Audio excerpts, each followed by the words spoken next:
Welcome everyone to brand new content on iRacing. Yes, it is technically week 14 on iRacing as we had 13 full weeks of official racing, which is an anomaly in iRacing terms. But of course, with the off week of the season, with it brings brand new content. And well, the piece of brand new content on your screen right now that everyone has been very hyped about is the addition of the Ferrari 499, the Le Mans winning hypercar. Yes, added to iRacing, and what a beaut she is. I do think she is the best looking hypercar that there is, and well, I'm running it in the yellow livery because I wanted to stand out a little bit more, you know, so you guys know who I am when you're watching the replay at the top right hand of your screen.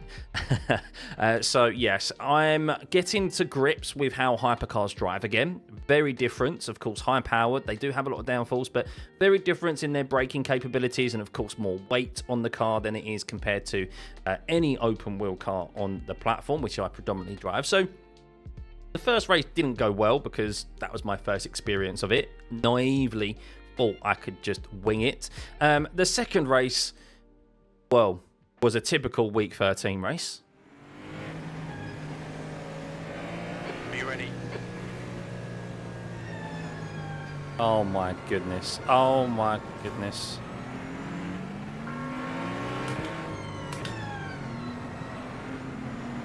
Let's go. Where's the green light, man? Absolute shocker of a start. It's going to be a nightmare. Watson. All right. Clear right. Welcome to week 13. Right. It's a big mess here. Oh my goodness. Left side, clear left. You need to come in for this penalty in the next 3 laps. Big pile up in turn 2.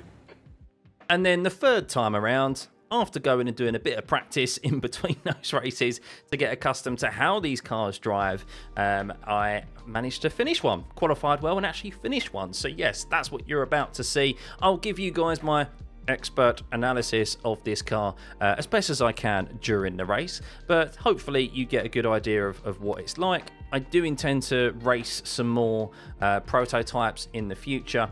I'm going to be doing Daytona 24 Hours, which I believe this car is going to be involved in. Not official confirmation yet, but that is the word on the grapevine. I can't imagine it wouldn't be in iRacing's event of the year. So yeah, enough of me yapping. Let's head into it, shall we? All right, here we go. Catch up to car number 1. Okay, Scott, get ready. We'll be warned about track limits. 3, let's go, let's go. I think you went too early there. Could be wrong there.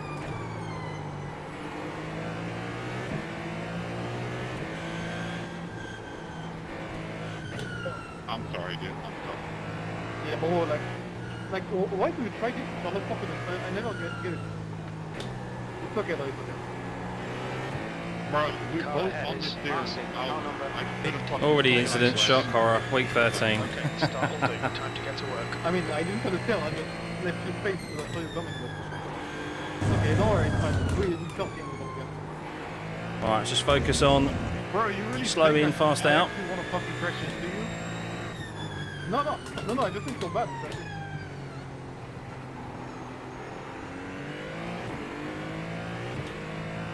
See if we can catch these two ahead, get into a groove. The furthest I've made it thus far in any of the races I've done.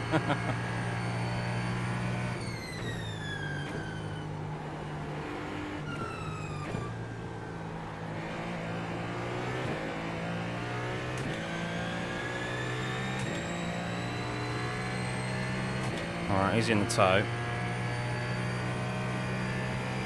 Okay, Scott, hold your nerve. Just keep it smooth. No mistakes.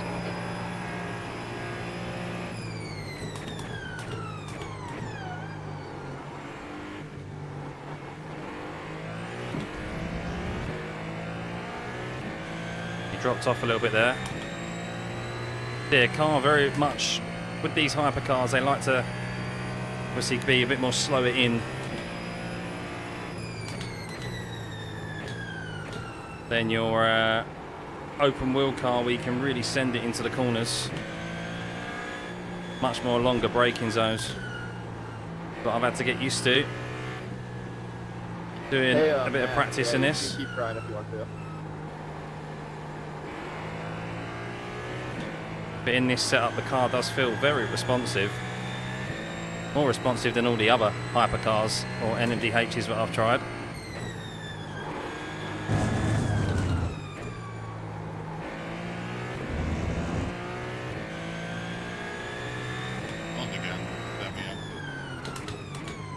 It's okay, but not worry, it's fine, it's okay. I tell you what, it's nice to see the debris, the new debris in action as well. Lots more of it on the circuit, remaining on the circuit as well, where drivers go off.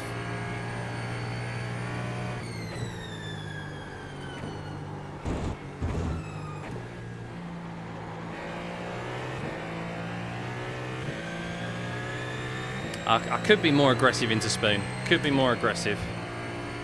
Maybe we'll get that confidence as the race goes on, but not quite got it at the moment.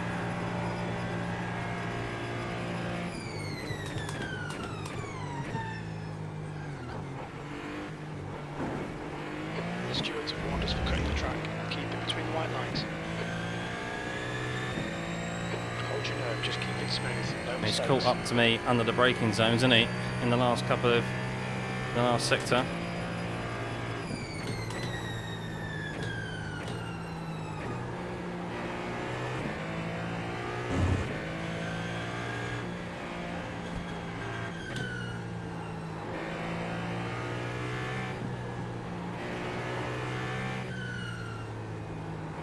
Nice and easy. Keep it tight to the apex. Trust the downforce on acceleration.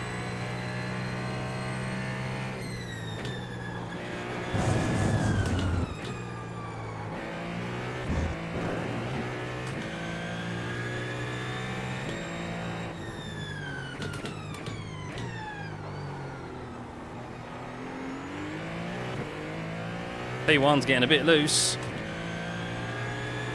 He's all under his rear wing now. Spoon curve. You think it might be Jura?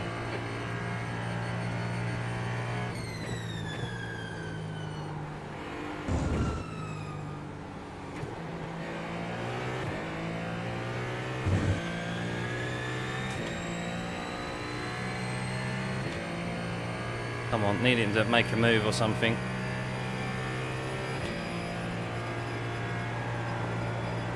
Oh, he's getting a bit loose in front.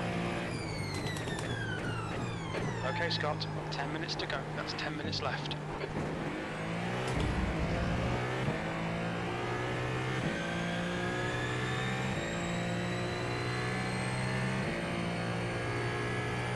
E3. Fastest lap, we'll take that. 43.1.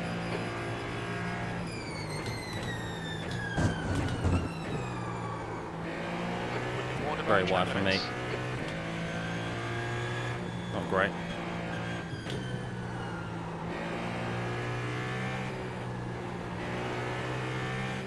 Just trying to control the front end of this car.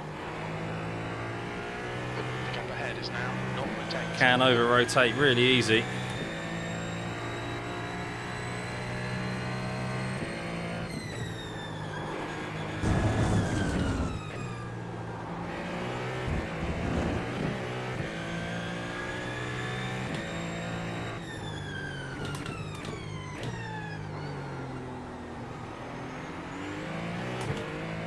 Really cool to see the dust really be thrown up in the rearview mirror when you head for the gravel that's been brought out on circuit, dust and dirt.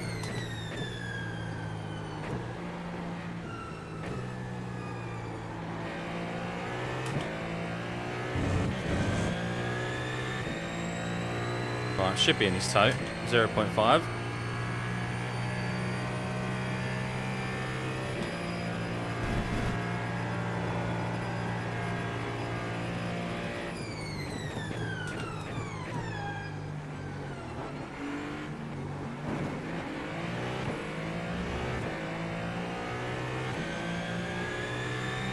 Not close enough though. Incidental. Turn 2.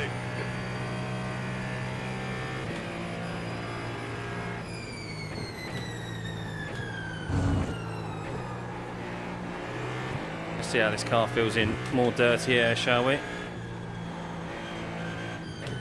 Feels pretty planted in clean air.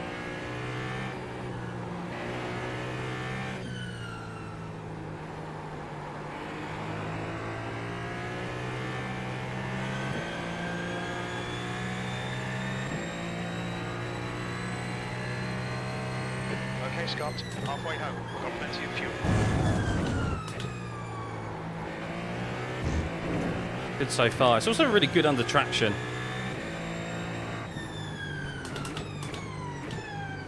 In regards to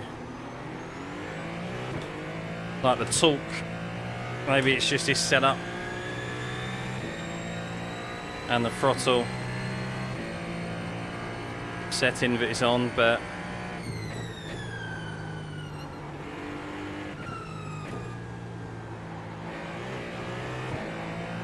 We need to be in front of this guy. maybe it's yeah, more S-shape rather than it is linear.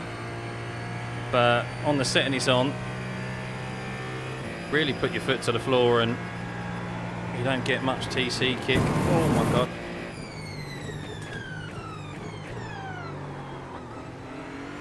Bit deep under braking there. Alright, we've got a few more laps left. Let's see if we can get a bit braver. Week 13 after all. 143.5.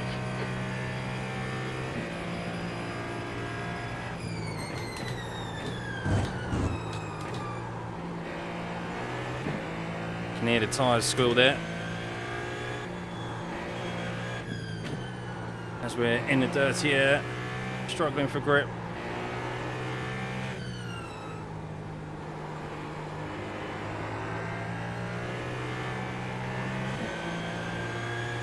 Might be full throttle through there, you know, not even a lift.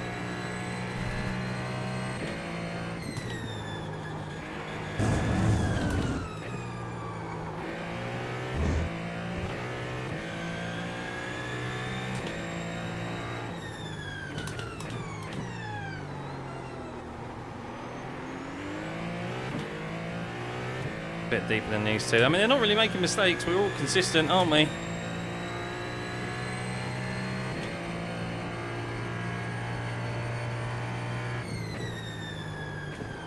Yo, dude, did you do that on purpose, man? That was Run out of track limits. Keep it between the lines. way too quick through there. See, you just try and get a little bit more. Try and just bite a little bit more off with this car, and it could really We'll be on the podium if we can keep it go from being a nice car to control to being a car that just doesn't want to do what you want it to do. Primarily in those fast corners.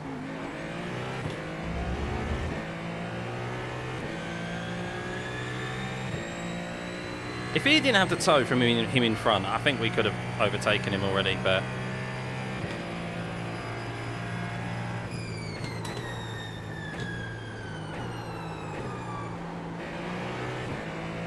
damn it, you know what? I got halfway through that corner and I thought, oh, this is going really well, and then the front end just didn't bite.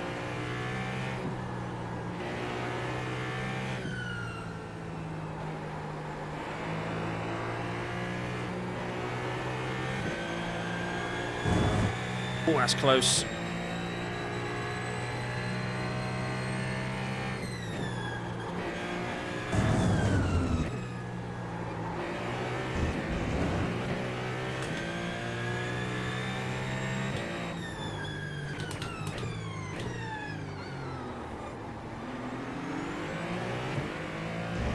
Right, we're closer than we have been for some time. Come on, do this.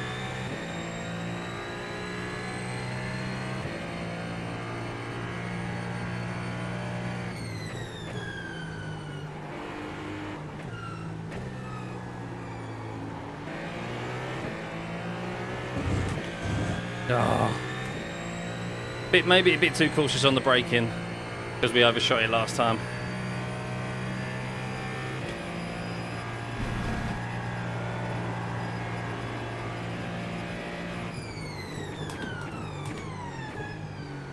Oh, he's jumped the curb there a bit. P1 that is.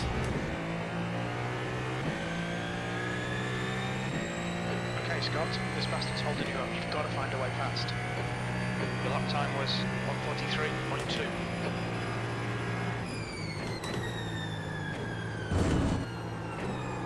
There we go. Has a bit of downshift. Keep it in third. You feel the car just start understeer.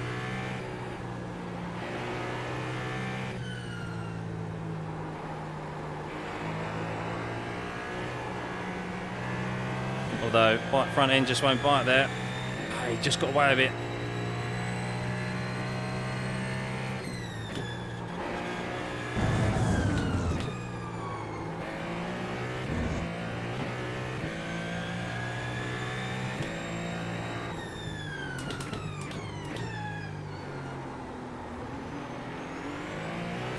It's difficult to try and find the advantage. Where do I gain the time? In these fixed setups, it's difficult in that regard. Good clean racing though,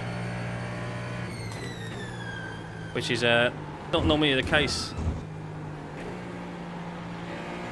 as we know, in week 13.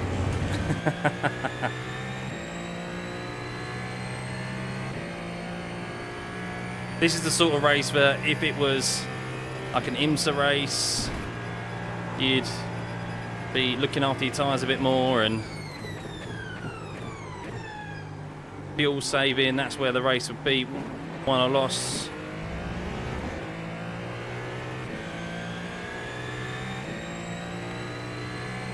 One more lap.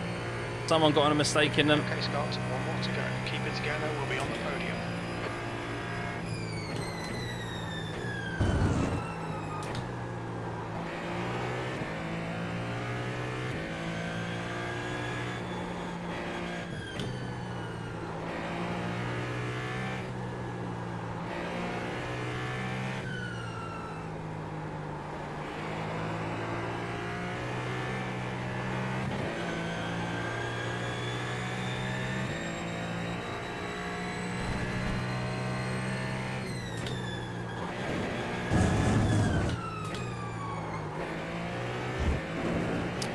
Do gain on him there, don't I?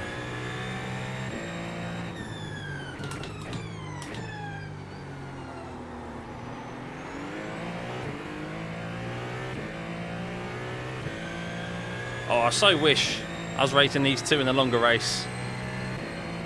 It'd be really interesting.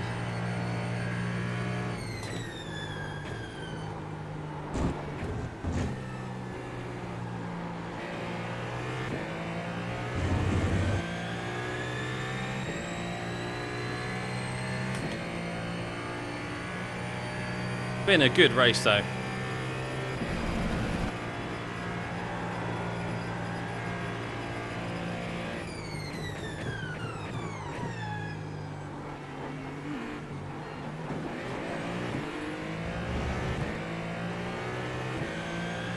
Maybe next time around I'll be a bit more aggressive on the brakes. Well, I really enjoyed that. Drive. That's a podium. That's the end of the session. That was an interesting race. P3. Kind of held it from the get-go, didn't we? Where we qualified, but finally got to see what this car can do. And yes, it takes a little bit of time when you first jump in it to just realise you need to pull your braking zones back a bit, not launch it into these corners, particularly spoon, and expect the car to just stick. But yeah, that was enjoyable. I like that. Oh, thank you, Oliver. Oliver. Thank you, buddy, and good win for him as well. Good pace. But yes, definitely in the protos, in the fixed. How much of these races I'll do, I don't know, because I think it's going to be a bit difficult to kind of make overtakes and so forth. That's not really what the proto is made for enduros, longer style racing. So I'll still probably dabble in them, but primarily this car is a good addition to the LMDH class, or the top class anyway, and I'm looking forward to racing it in Endurance Series and IMSA as well. Although I need to get my safety rating up. And that's that, guys. Hope you enjoyed the first race in the 499p. Let me know what you think in the comments below. Are you enjoying this car? What do you think about it compared to the other LMDHs? I think it's definitely up there with one of the easiest to drive once you know where to brake. But yeah, intrigued to hear your thoughts. Really happy that this roster of cars that we've got in the top echelon of endurance racing is increasing because, well, in the future, even more car manufacturers are joining. So hopefully they'll be added to the platform in the future too. So yeah, this is a great start, and hopefully continuing the partnership with Ferrari, but means in the future we might get a F1 car. Go on, Ferrari, can do it.